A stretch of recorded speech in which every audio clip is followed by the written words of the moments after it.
This video tutorial is how you can make a fretless guitar.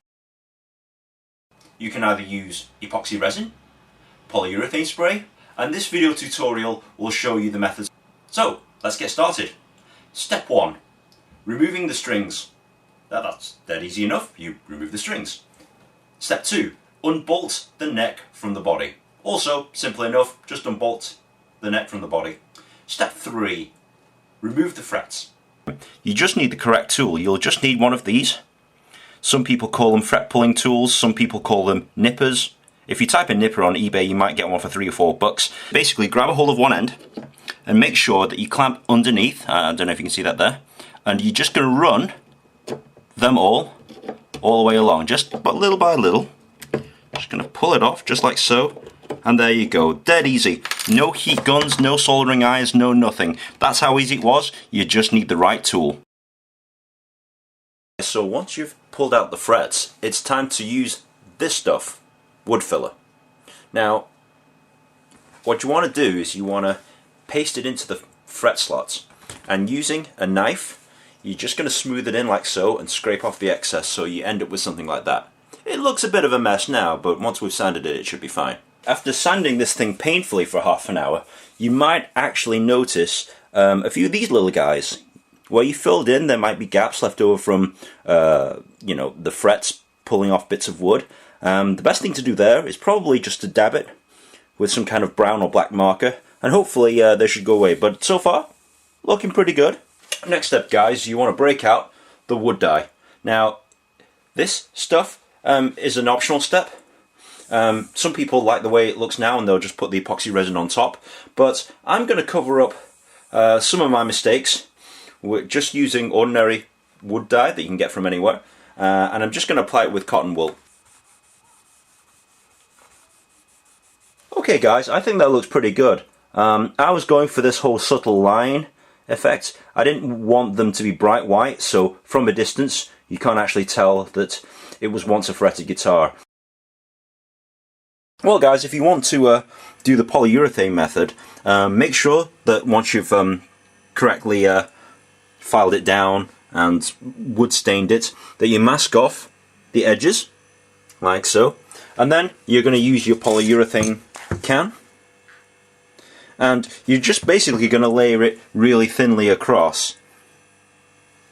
So what you want to do is you want to spray it in very, very thin coats, and you want to leave it about half an hour to an hour between coats on this one. I've already just done one, I don't know if you can see it here. And yeah, that's currently drying, and hopefully we'll show you what it looks like when it's actually all done.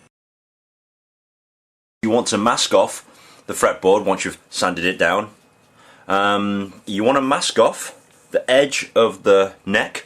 And so you're trying to create like a swimming pool, kind of like a swimming pool there, so that the epoxy resin that we're shortly going to apply isn't going to run off. After making sure that this is all skin tight like a swimming pool, I've mixed the epoxy resin. Make sure you use plenty because it's in theory it's self-leveling, but we want to make sure that every bit of the neck is covered. Just to show you in the light, I mean, if you take a look at this base neck, it's pretty much perfect, bar the odd one or two bubbles there. I can level them out, and that looks pretty damn like glass. Okay, once you start sanding, you'll notice that the edges will go an opaque colour quicker than the middle, and this is right because once you use a radius block, the edges will go quicker than the middle. Once you've got the middle the same shade as that, then you've roughly got the radius right.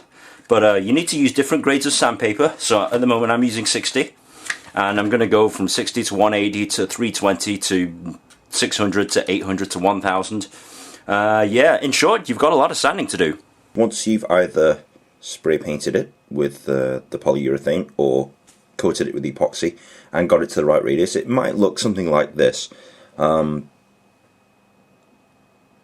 Yeah, as you can tell, we've got these little bumps and stuff, and we're going to smooth that to a smooth mirror-like shine. So what we're going to do is we're going to use some wet dry paper. I'm using 2000 grit, and you'll need to add a few drops of washing up liquid or soap, and all you're going to do is, whilst keeping this wet, you're just going to sand and flatten the paint until it's completely flat. The next stage is to use just ordinary car polish like Maguire's or Auto Glim, and you're just going to rub it in and make sure that the last part of the polishing process is complete. Hopefully after the car polish this should be pretty much like a mirror, so we'll do that and we'll see how it looks. Okay guys, problem with the epoxy resin method. If you've left a few high spots, you'll certainly know about it. Sounds awful. So what you're going to have to do is take off the strings, sand it back again, and yeah, it's a long process, but if you get it done, great. Okay guys, guitar's all finished, so I've got the fretless guitar on the left hand side with the polyurethane spray, and the fretless bass on the right with the epoxy resin, and you can tell the difference. With the spray, you're going to get these little pits where the wood was, and there's nothing you can really do about that apart from make it look as good as possible.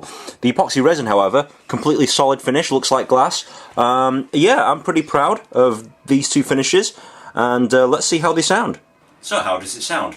Well, with fretless guitars, they suffer from lack of sustain, and let me demonstrate that for you now. You know, it's okay playing notes at this end of the scale, but as soon as you get into the middle, the notes barely ring out. I suppose that's why they don't make them. So the only way you actually get a note out of a fretless guitar is if you use your fingernails, or if you start using slides, because then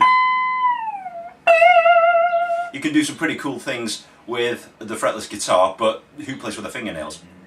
So as far as the fretless guitar is concerned, it's okay to play around with, but to be honest, it's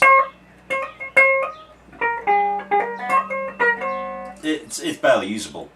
Okay guys, so let's plug in the fretless bass and let's see how that sounds.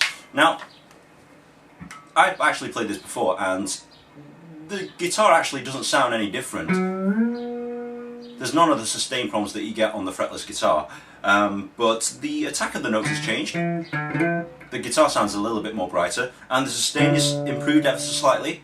So it's, you know, it's pretty good. It's pretty good. I won't say that it's worth the expense, but yeah, it actually does sound a bit brighter. So which was better? Well, to be honest, I'd say they're both worth a go. If you want to do it nice and cheap, I'd strongly suggest doing the polyurethane like I did on the fretless guitar. It's cheap, but it's extremely time consuming. The epoxy gives the best finish, and it has the better sustain, but unfortunately it's expensive and it was painful to sand down, so only do if you've got the time and the money. Otherwise, go with the polyurethane. If you like this video, rate, comment, subscribe, share it with your friends, and yeah, hopefully we'll see you next time.